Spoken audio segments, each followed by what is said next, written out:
Thank you for joining us for another power-packed message from Dr. Myles Munroe, provided by Munroe Global Incorporated and MunroeGlobal.com. We transform followers into leaders and leaders into agents of change.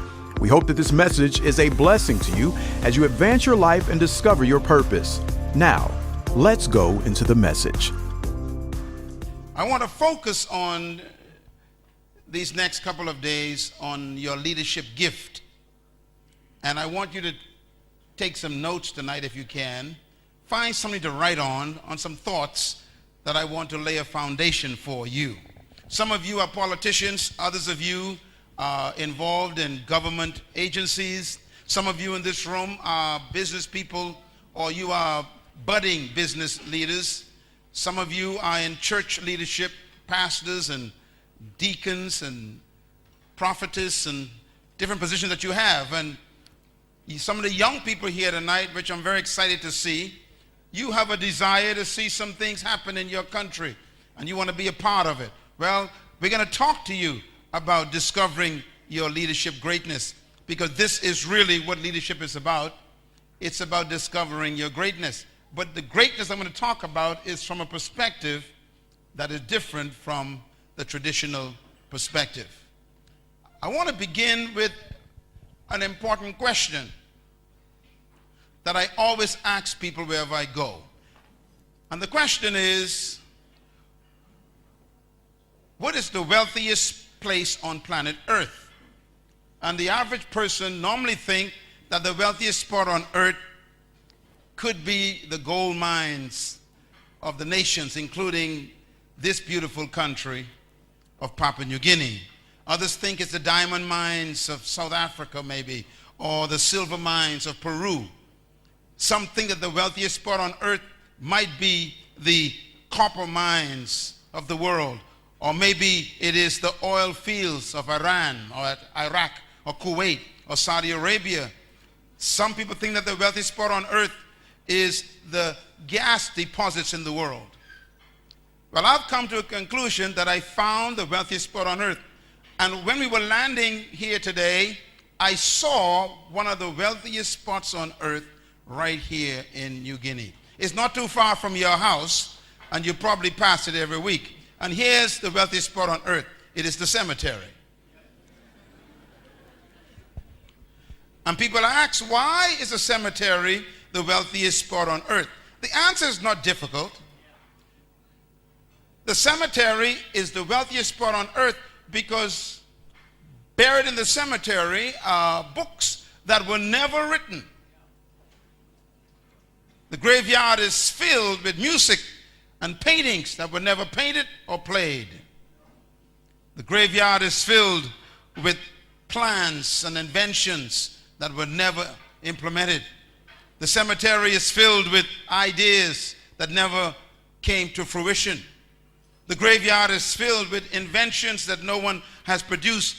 Sometimes even the graveyard is filled with businesses that never opened. The graveyard is filled with visions that died as nightmares. The cemetery is filled with great women who died as prostitutes. The graveyard is filled with awesome men who died as alcoholics and drug addicts. What a wealthy plot the cemetery is. The graveyard is filled with dreams that did not become reality. Every time I pass a cemetery, I feel a heavy weight. Not because of the dead people in there, but because of what they carried with them. It is that knowledge of the graveyard that made me fly 29 hours to come here. I came to this country because I knew that sitting in your chair tonight would be the next candidate to add to the wealth of the cemetery. Because inside of you are books unwritten, music unscored, poetry unpenned, visions unrealized, ideas still trapped, businesses unopened, paintings unpainted. I came here because I'm afraid that the cemetery is about to get some more treasure. I really came to Papua New Guinea because I want to make sure that the graveyards in this country get no more treasure.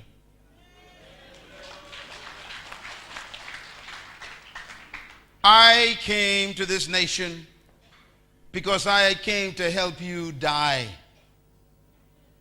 empty. And this is what drives me all over the world. It takes me from one corner of the planet to the next. Every culture, every continent I've been, because of the cemetery. Because I hate to see people take any more of their dreams to the grave. I hope that these next few hours that we spend together in this nation these days would cause you to also make a decision that I made over 41 years ago when I decided that the graveyard would get nothing from me. I decided that I would die with nothing else left to do. I made it a contract with the cemetery that it can have my body when I'm finished with it and I used up everything inside of it. That's my agreement. I am convinced, therefore, that nobody came to this earth empty. Every human, 7.1 billion of us, came to this planet with something that your generation needs. And it is unfair for you to take it back without delivering it to us. My question then is, what do we call this massive wealth in the cemetery? I have one word for it. It's called potential. Why is this wealth in the graveyard called potential? The answer is in the definition. The word potential actually means untapped power. Potential means dormant ability or hidden strength. Potential is defined as unreleased energy. It is buried treasure. Potential is unused success. Potential is defined as stored energy. Potential is who you really are, but no one knows it yet. Potential is what you can do, but you haven't done it yet. Potential is how far you can go in life, but you haven't gone yet. As a matter of fact, I discovered that once you've done something, it is no longer your potential. Potential, therefore, is trapped power. This powerful concept of potential is what motivates the Creator himself. As a matter of fact, the Creator named himself potential. There are two words that you might want to remember that are very important. The first word is the word spelled O-M-N-I. Write it down. Omni. O-M-N-I. The word omni means all. The second word is potent. We get the word potential from. The word potent means power, energy, strength, might. Now write the word omni one more time. I write the word potent right next to it. And you create a new word. It's the word omnipotent. We pronounce it omnipotent. It's the name God gave himself. The word omnipotent means all potential, all power, all energy, all might, all strength, God says, I am omnipotent, which means that he is full of power.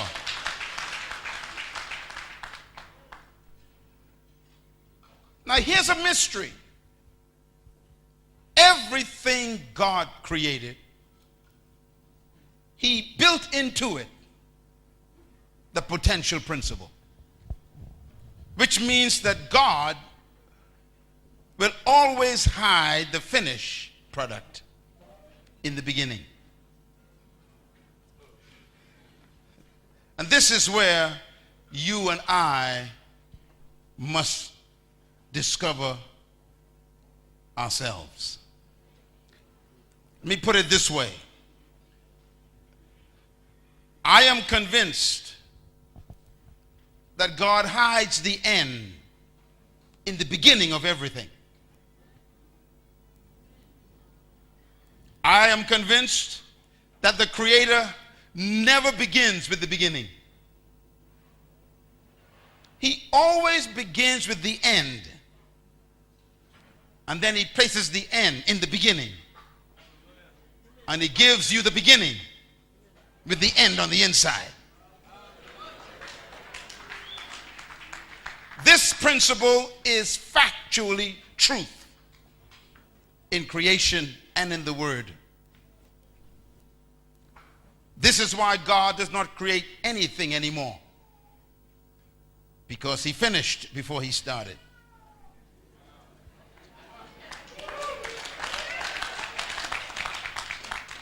Listen carefully. This is important. So the Creator finished all the trees first, and then he put them all in a seed and gave you the seed. And that's why he doesn't create trees anymore. God took all the birds and put them in a bird, and he gave you the bird. So the bird has a flock in it. In every cow, he hid a herd of cows. In every fish, he hid a school of fish. And then he gives you the fish. And then he did the most amazing thing of all. He only created one human from the soil. He never went back. There are 7 billion of us on the planet today, and yet he only made one.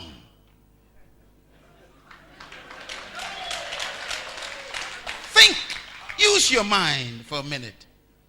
That means the Creator finished everybody and then took everybody and put them in one body and put the one body in the garden.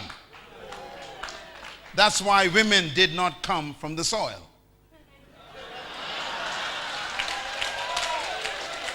He went inside the one body, pulled out another body, and called it woman.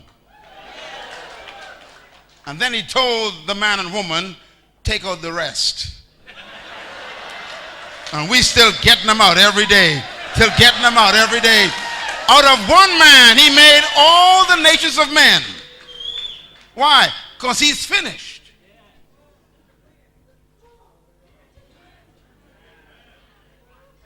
It's called potential. The potential principle is introduced in the first book in the Bible. Verse 11 says, and the Lord God said, let the earth bring forth herbs and trees and fruit-bearing plants. And then it says, and let everything that comes forth bring seed after its own kind. And now here's the key. He said, for the seed of everything is in itself. Ooh, that's a good statement. For the seed of everything is where? In itself. What he means by that is whatever thing is supposed to become, I hid it in the thing.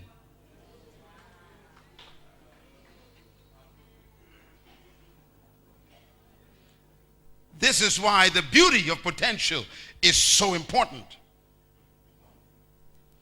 What he's saying is the future of everything is trapped in the thing.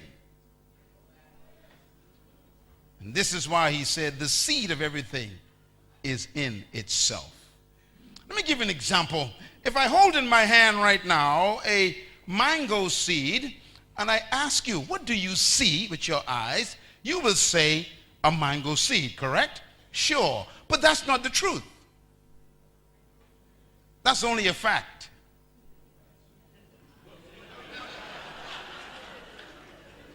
What do I have in my hand? The fact is I have a seed in my hand. Why? Because a fact is the description of the present state of a thing. I'm going to say it again so you can write it down. A fact is a description of the present state of a thing. That's a fact. This is why you should never believe the facts. Because facts only describe the present state. So in my hand, it is a fact that I have a mango seed. But the truth is not the facts. The truth is the reality of a thing. In my hand, I have a mango tree. But that's not the complete truth either. Because in my hand, I have a mango seed with a mango tree. But the tree and the mango seed also got fruit. And the fruit on the tree in the seed got seeds. And the seeds in the fruit on the tree in the seed got trees. And those trees got fruit that have seeds, that have trees, that have fruit with seeds, that have trees, that have fruit, that have seeds, that have trees, that have fruit with seeds, with trees, that have fruit, that have seeds, with trees, with fruit. So I ask you again, what do I have in my hand? The answer is a forest.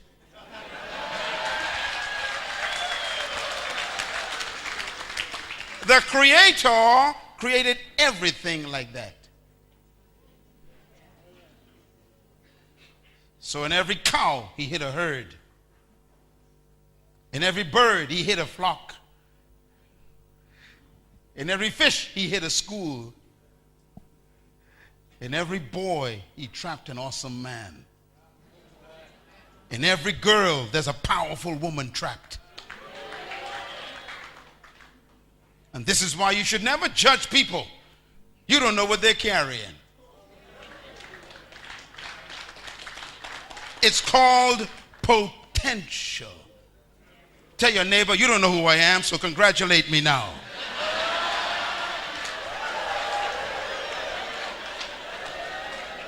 You have no idea who you're sitting next to.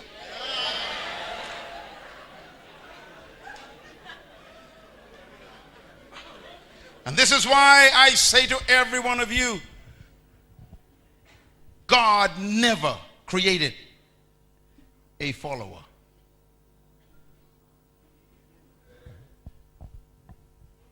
The first human God created, he told him why. He said, I created you to have dominion over the resources of the earth. And then he said, let them have dominion. The whole species are dominators. I was not taught that by the British. As a matter of fact, they taught me to sing a song, the British. Let me sing the song they taught me to sing when I was 4. God save our gracious Queen, long live our noble King. God save the Queen, born to rule over us.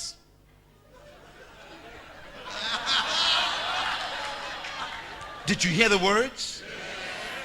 Born to rule over me. They taught me that at age 4.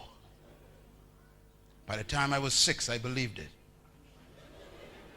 That they were born to rule. They brainwashed us. You sang it too.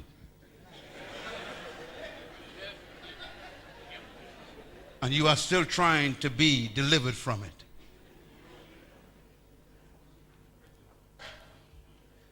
They brainwashed us to believe that we were born to be second class, and they were born to be superior. And billions of people are still struggling with that brainwashing. And yet God says he made me to be a dominator. They said he created you to be a dominated.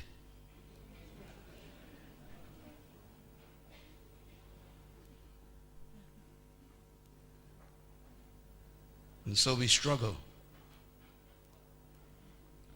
Who is telling the truth? God or the British? And we are battling that mental conditioning. So every time they show up, we become intimidated.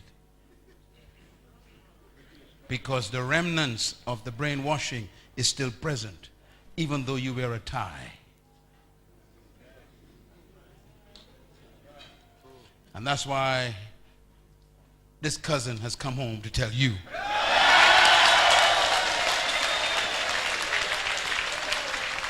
Let God be true and every man a liar.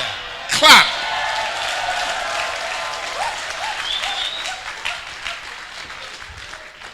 So trapped in every follower, those who have been conditioned to follow, brainwashed to follow, psychologically damaged to follow, trapped in you is a leader.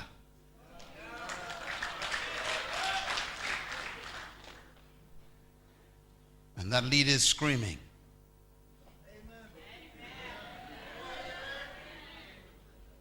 Untapped power, dormant ability, hidden strength.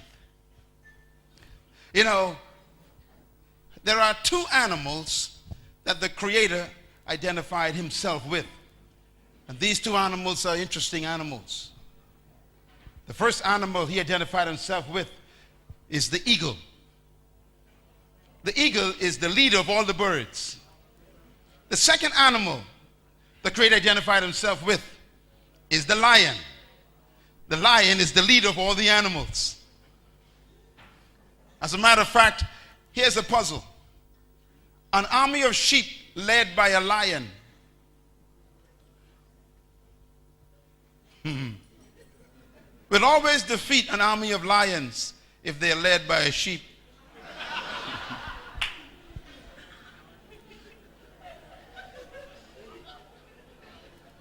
I'm going to say it one more time because some of you are slow. An army of sheep, get it, led by a lion will always defeat an army of lions if they are led by a sheep. What does this parable mean?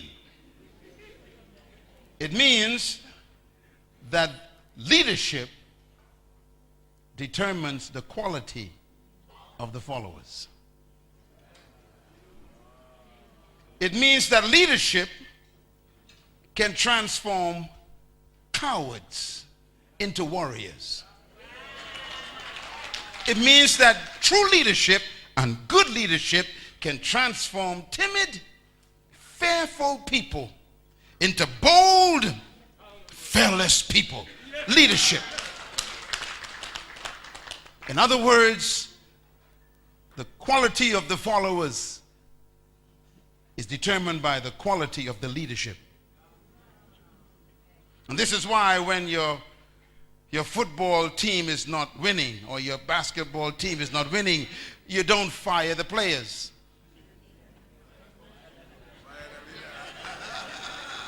Who do you fire?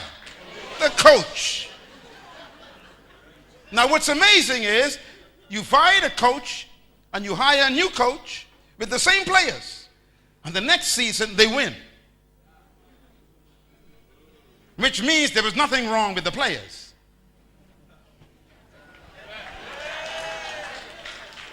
There was something wrong with who? The coach, the leader. So if your organization is not working right, or your department is not effective, they should fire you. If your church is not growing, your ministry is not prospering, the ministry is not expanding, then you don't fire the members.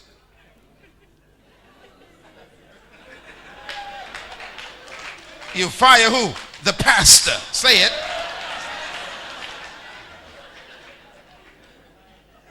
Leadership determines everything. This nation is no better than its prime minister.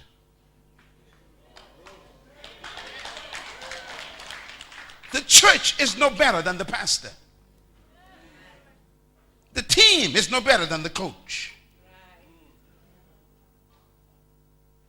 The department is no better than the manager.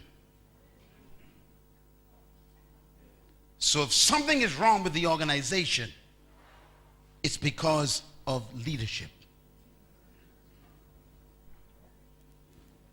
This is why when man fell through the instigation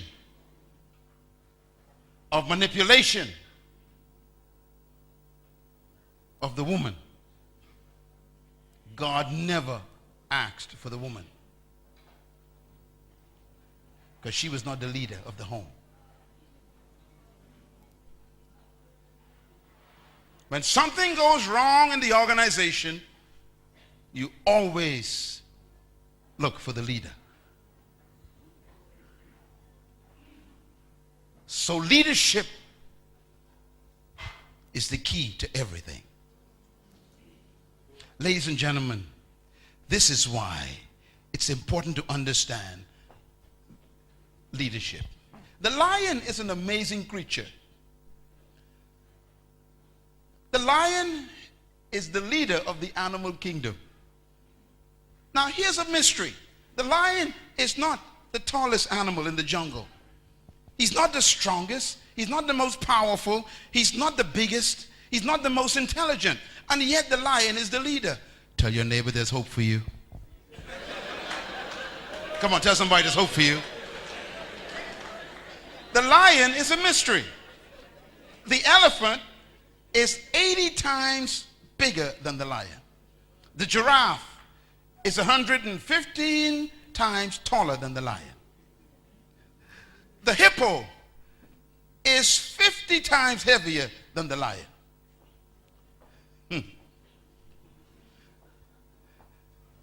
The monkey is more intelligent than the lion.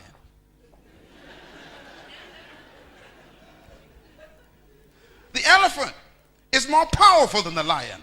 The bull is stronger than the lion. And yet, the lion eats all of them for lunch.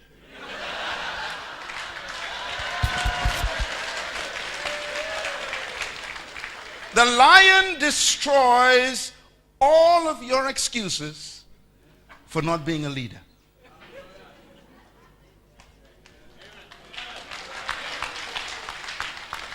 Everything they taught you, the lion cancels. I'm not the strongest. I'm not the most intelligent. I'm not the tallest. I'm not the most powerful. I'm not the most wise. Whatever excuse you come up with, the lion destroys. Which means that leadership has nothing to do with intelligence or power or strength or size. When the lion shows up, all the animals tremble. Why? A leader has arrived. No wonder why God says, I am the Lion of Judah.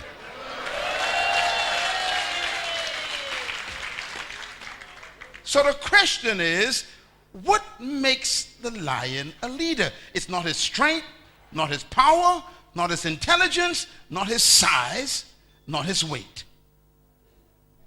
What makes a leader? I give you one word, and I discovered it. The lion is a leader because of attitude. Everybody say attitude. Say it loud.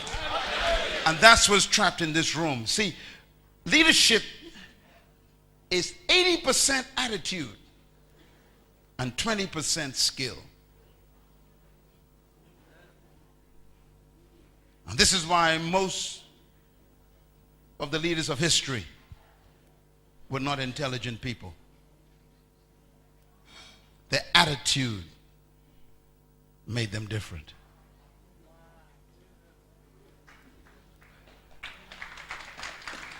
And that's why we're here. This week, I have come to work on your attitude.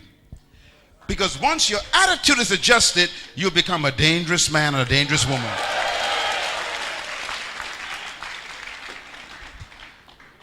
Write this down, please. Attitude is a product of belief. The lion believes something about himself that makes him dangerous. He believes that he could eat the elephant. He believes that. As a matter of fact, that's where his confidence comes from. A leader has these three principles in their DNA. They develop a belief system that creates an attitude of confidence. What makes a person totally confident no matter what they're facing? What makes them so deeply committed? Their belief system. And this is why you cannot rise above your belief system. Leadership begins with your belief system. When you discover the truth about yourself and you believe the truth about yourself, you become delivered from other people's opinions. I had to be delivered from the brainwashing of the British. The difference between a follower and a leader is attitude. In other words, attitude is natural to a leader. You cannot fake an attitude.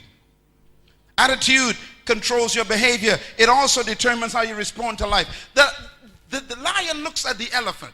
The elephant is 50 times bigger than the lion, 80 times more powerful than the lion. And yet the lion looks at the elephant, and the lion looks at all that power, all that size, all that strength, and the lion looks, and the lion simply thinks. He thinks, lunch.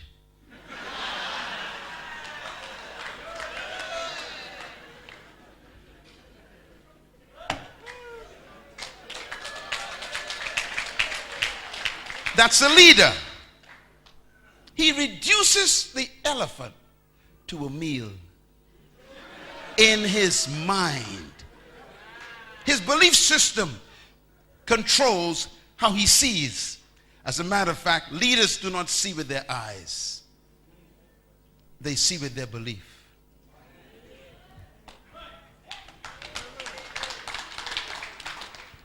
You want your business to grow? Stop seeing with your eyes. You know, I built a global organization from nothing. I started 5 companies, and they are very successful. And I run all of them still. From nothing. And I still live on an island 7 miles wide.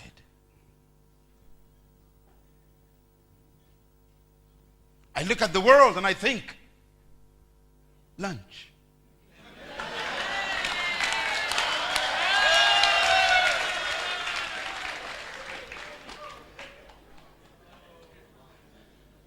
Leaders do not see with their eyes.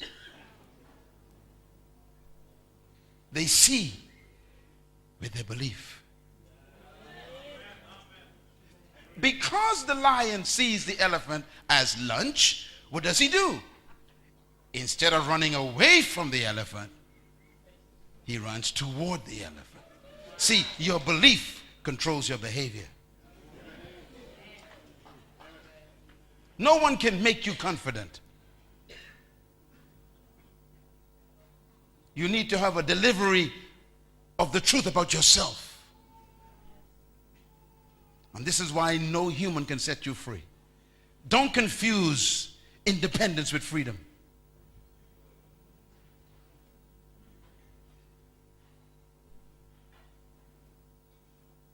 I repeat, you are independent, but you are not free. Because no one can set you free. No charter from England can set you free.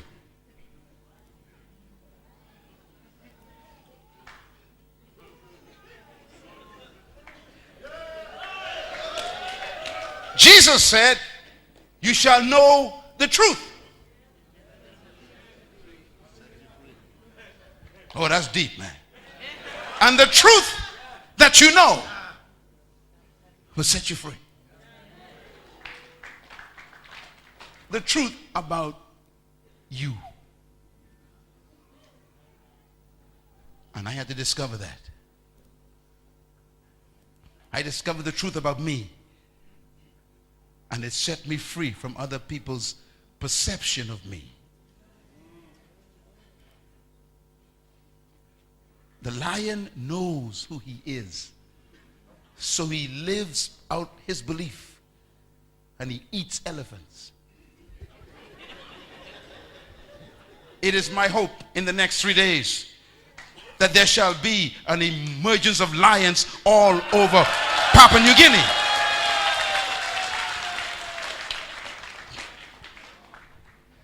As a matter of fact, when you have the right attitude, you become unlimited in your thinking. Because your belief system produces how you see the world. And you can be trapped by your belief system or set free by it, depending on what you believe. Do you believe that you are created to dominate the earth?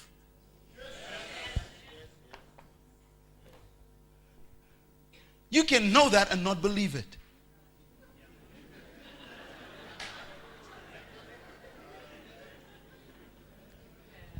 So I want to wrap tonight up as introduction on a concept called philosophy. Write the word philosophy down if you get something to write with. The word philosophy is important because this is where leadership begins. It begins with your philosophy. Philosophy is a product of your ideas about yourself and about life. As a matter of fact, the word philosophy is two words put together. It's the word philo, which means to love, and osophy means to think. So philosophy means to be in love with your thoughts to the point where you believe them. So a philosopher is someone who thinks about their thoughts and think about what they thought about while they're thinking what they were thinking about while they were thinking about while they thought about what they thought about. And they fall in love with their thoughts so much they believe what they thought about. That's why they think it.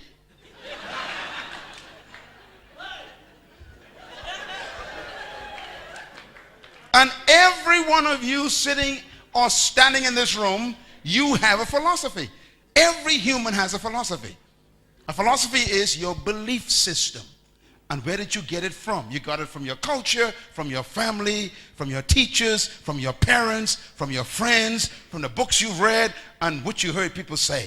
You get your philosophy from your environment. That's why it's so dangerous. Because most of what you heard is not true. But you believe it.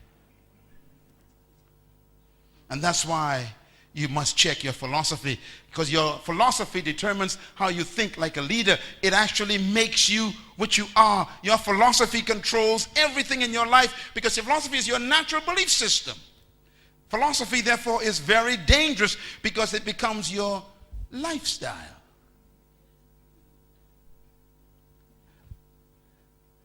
Look at these lions.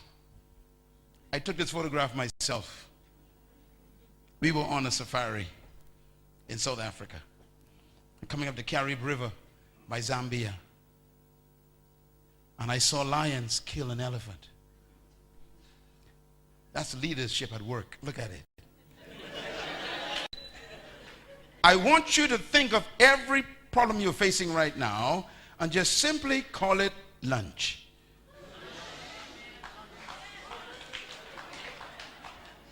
Look at that leader. Now, let me tell you something about leadership. I saw the lions surround the elephant. And then someone, as if gave a signal, they all jumped on the elephant at the same time. One went to the neck, dug his claws in. One went to the back, dug his claws in. One went to the hip, dug his claws in. One went to the head. And they were all over this massive elephant. And the elephant began to throw them around like wet rags. Just throw them around. And they wouldn't let go. They dug in their teeth and their claws, and they wouldn't let go. As if they were committed to lunch. The elephant threw them around as if they were just feather. But they wouldn't let go. And they were being tossed around, flung in the air, but they wouldn't let go. And after 25 minutes of watching this, the elephant stopped. And the weight of the lions became like lead because they wouldn't let go. And suddenly, the cats that felt like feather began to feel like steel. And then the elephant collapsed. I learned a lesson that day. Leaders do not quit until they become heavier than the problem.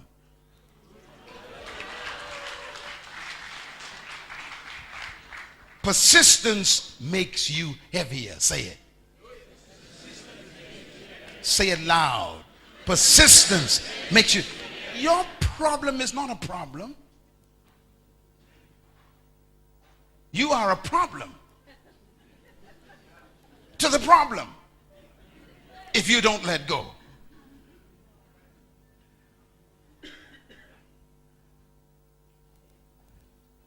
The race is not to the swift. It's to those who endure.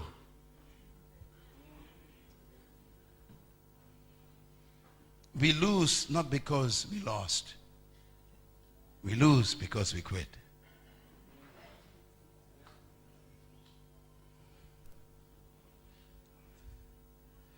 Is life throwing you around?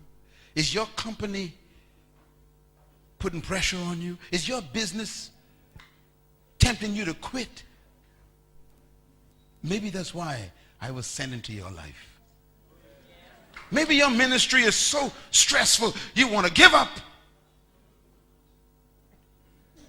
And maybe the Creator sent me just to tell you, hang on a little longer. It's going to come down.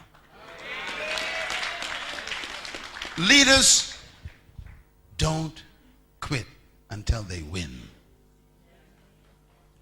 I saw these animals totally dominate an elephant because of their conviction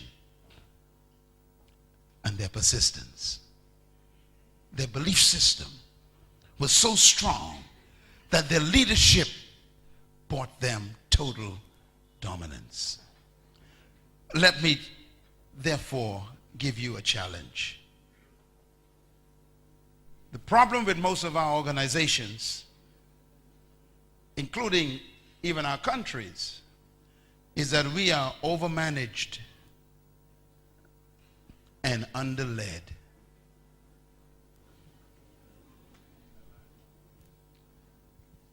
Managers are a dime a dozen. Leaders are rare. And that's why this conference is being called. Because this nation is crying out for leaders.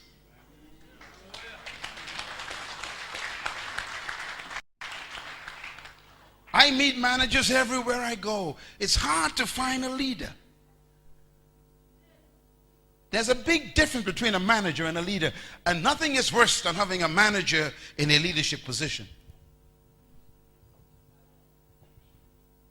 Because managers maintain, leaders develop. Managers keep the status quo, leaders destroy it. Managers don't want to rock the boat, leaders build a new boat. Managers worry about the bottom line, leaders look at the horizon. Managers try to do things the right way, leaders try to do the right thing. They're different.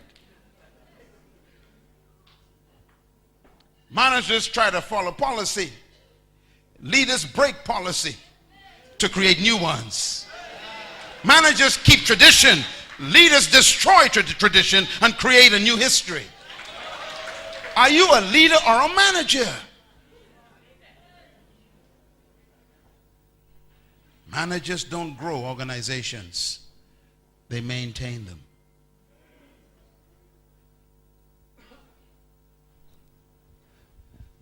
And this is why we must focus on leadership.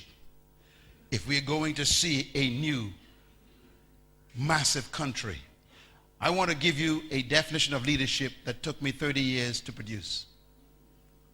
What is leadership? Very quickly.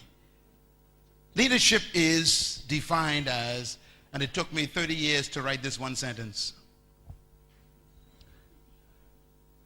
Leadership is defined as the capacity to influence others through inspiration, which is motivated and generated by a passion, motivated by a vision that a person has, which is birthed from a conviction that is produced by a sense of purpose.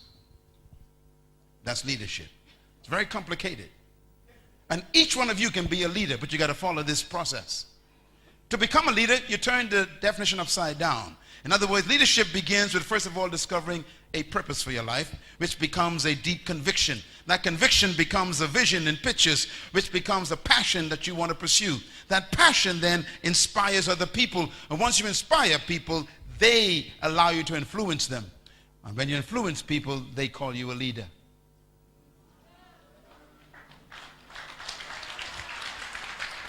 What this means then is that true leaders do not seek followers, nor do they seek leadership. To become a true leader, the first thing you must discover is a sense of purpose for your own life. Why was I born? What do I feel deeply about? What do I feel I'm supposed to do for my generation?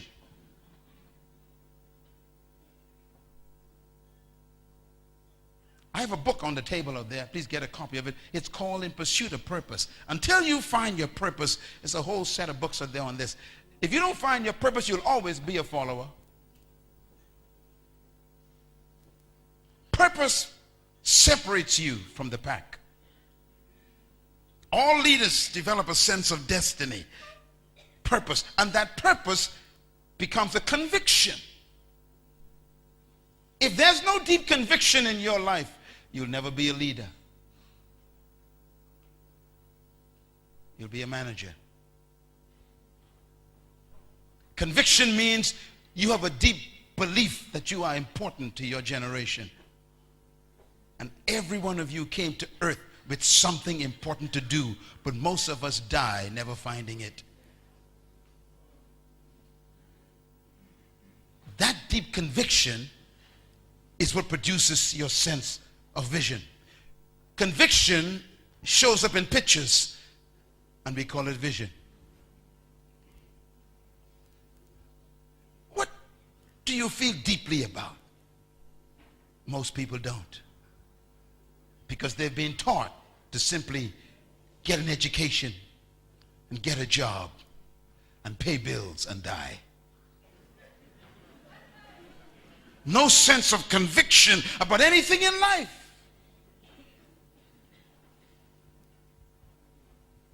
Most people who want to be leaders have no conviction. All they want is a title and a position and some money. What a lousy life. to work for money is lousy. Leadership is born when you discover a belief that is so deep, a conviction that is so strong that it becomes pictures in your mind. You ever heard this? I have a dream. I see the day coming when little white boys and little black girls will walk hand in hand. I have a dream. I see the day when a black man will not be judged by the color of his skin, but by the content of his character. I have a dream. Do you have one? Have you seen yours? You see, your conviction shows up in pictures. And your pictures creates what? Passion. Where there's no passion, there'll never be leadership. All true leaders live out of a passion. What is passion? Passion is a desire that is stronger than death. Passion is finding something not to live for, but to die for.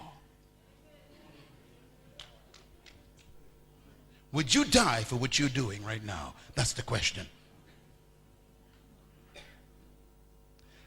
Leaders are dead people. They died to their own self-preservation.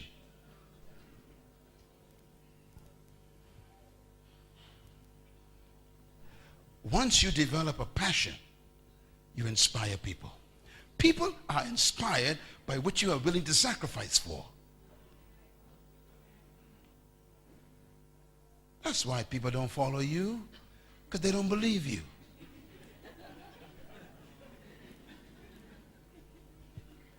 Jesus Christ is an amazing man. He said something one day that disturbed me. He said, a hireling looks after the sheep. That's a manager. And when the wolf comes, the hireling runs. Why? Because they ain't my sheep.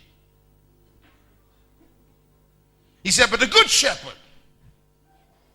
when the wolf comes, stands between the wolf and the sheep and gives his life for the sheep. He was separating managers from leaders. Are you leadership material? Have you found something to die for yet? That's the question. You think about it for the next 3 hours. Because if you are going to be an impact in this nation and make a difference in your country, you cannot think about your self-preservation. We're so busy trying to preserve our lives, we have no time to make a life. Words of Jesus again. He said, if you want to be great, he says, then you must be willing to lose your life. Because if you save your life, he says, you'll lose it. But if you lose your life, they'll never get rid of you.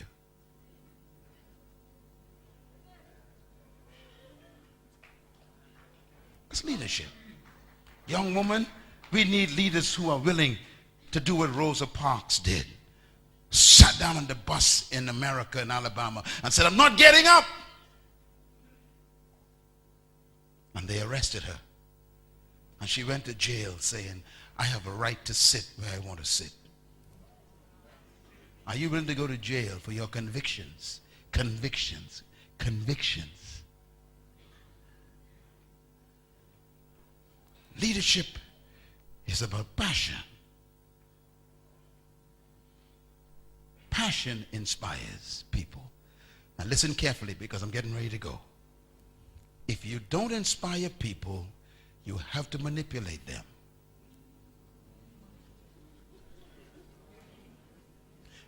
And the moment you manipulate people, you are no longer a leader. You are a dictator. True leaders do not manipulate, they inspire. How do you inspire? By your passion. What is passion? Finding something to die for. Are you a leader, young man? Or are you just trying to make a living? this week is your appointment with yourself. I was sent to introduce you to yourself. The real you that's hidden under all of that stuff. You were not born just to pay bills. You were born to pay your debt to humanity. Leaders have a sense of responsibility to their generation. I hope you find it.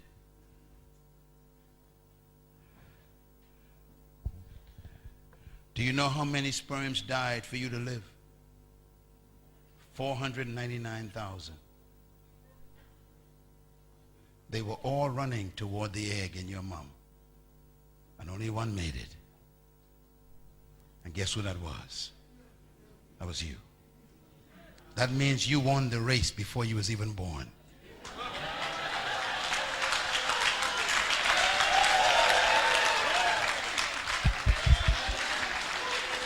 So you ain't trying to be a winner. You are here because you won. So sit up straight and smile and tell your neighbor, I'm a champion already. Come on, give yourself a big hand. You are a leader already.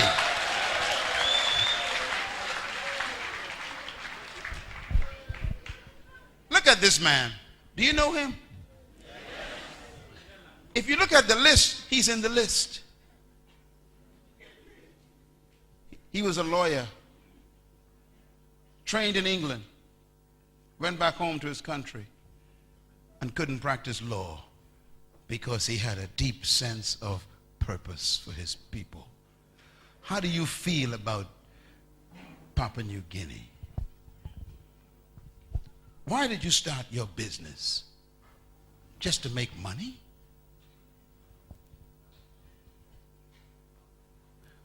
What a lousy life.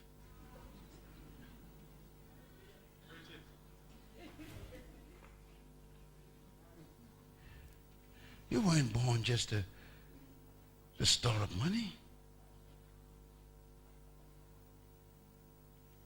Mr. Mandela discovered a sense of purpose. It gave birth to a conviction. His conviction created a vision of a new South Africa. That vision became a passion that put him in prison for 25 years. So you want to be a leader? No wonder why it's easy to find managers. Because managers can run when the wolf comes. This ain't my company, I'm gone. This ain't my church, I'm gone. Will you go to prison for your conviction? That's leadership. His passion inspired the nations. And once they were inspired, he influenced the whole world. Mr. Mandela never looked for leaders, and he never looked for followers. He simply pursued a passion. True leaders never try to be leaders. They try to be themselves. Have you found yourself yet? Our culture doesn't allow us to find ourselves. Our culture trains us to get a job and to pay bills and die.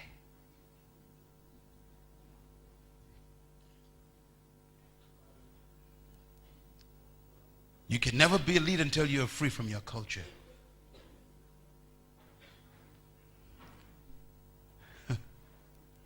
We've been taught and trained to be subservient.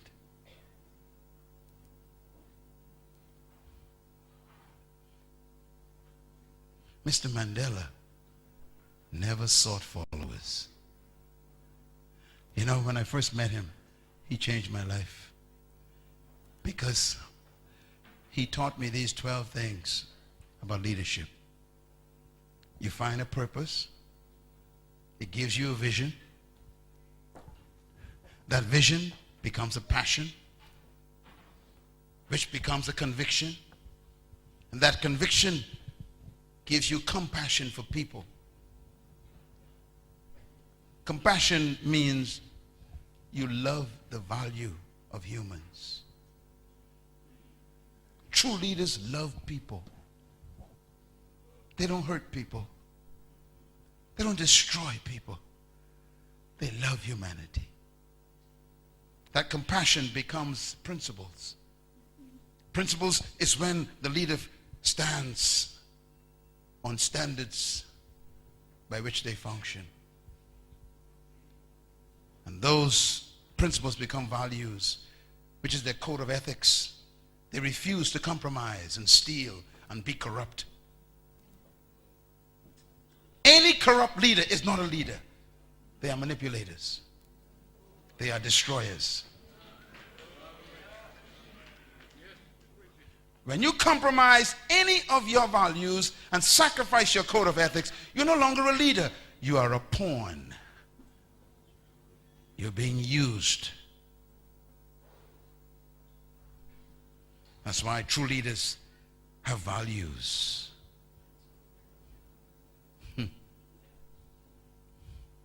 The Apostle Paul was a great leader. He said, look, if you want to be a leader, he says, first of all, be a husband of one wife. That's a value he's setting. Do you value your wife more than any other woman? Then he says you can be a leader, he says.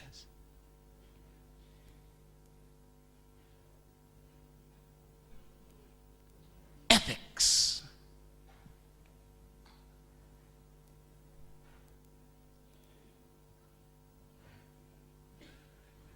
Once you have your code of ethics in place, then you set a plan for your company, for your country, for your business. And then the plan produces a sense of persistence because your plan will be challenged. Every true vision will be tested. The only way to prove your vision is true is for it to be tested.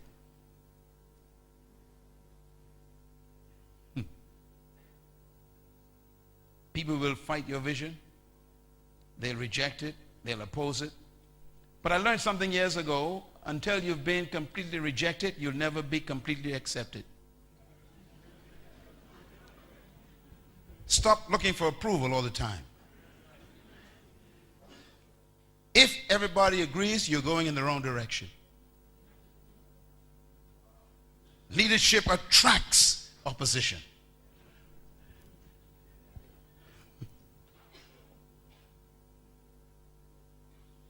Leadership requires dedication, endurance. And that endurance sometimes demands sacrifice. If I tell you my story, you wouldn't want to be me. Never be jealous of a successful person. You never know the price they pay to become what they are.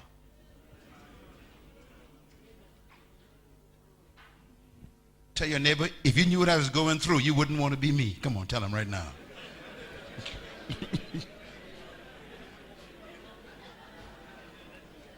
We admire Nelson Mandela. Oh, he's a great man. What a lovely man. And we're so impressed by him. You forgot 25 years in prison away from his family.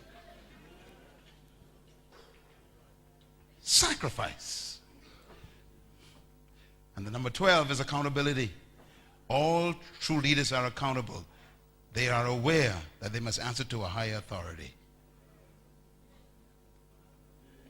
Never trust a man who's not under authority.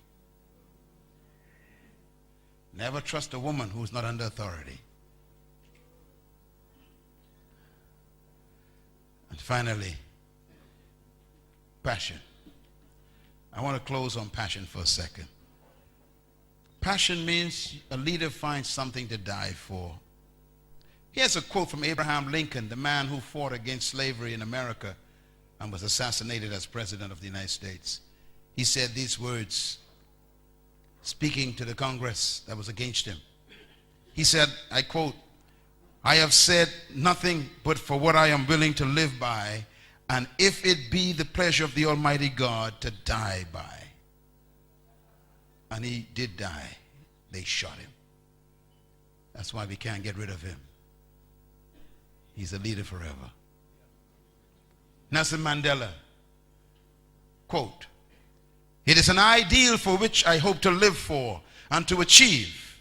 But if needs be, it is an ideal for which I am prepared to die." Nelson Mandela. I told you leaders are dead people. In their mind, they're already dead. Are you dead yet? We love life so much, we'll always be managers. I like this one the best. And he called his disciples to him and said unto them, "I will be arrested, and they will scourge me, and they will crucify me, and they will bury me. And the third day I rise again." Let's get started. That's the way he started his mission.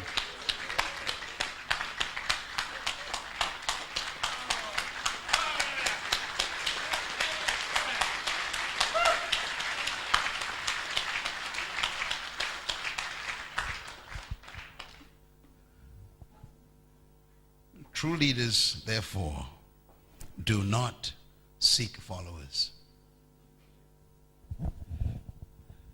They attract them. Leaders attract followers to their passion. Leadership is finding your gift and serving it to the world. For if you want to be great, you must become the servant of everybody. You serve your gift to the world, you become great. Your gift is like your fruit, the fruit of your passion. When the mango tree bears the fruit, it never brings the fruit to you.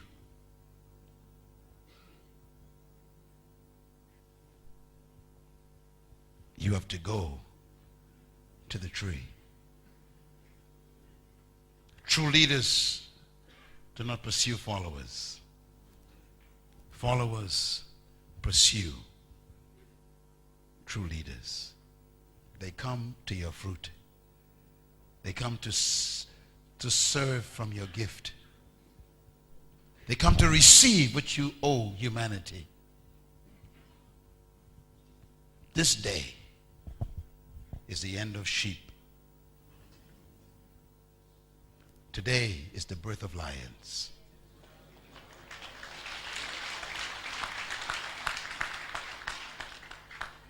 When a lion attacks an elephant, it is quite aware it could be killed.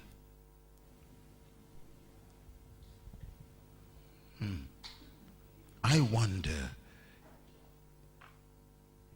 if you are prepared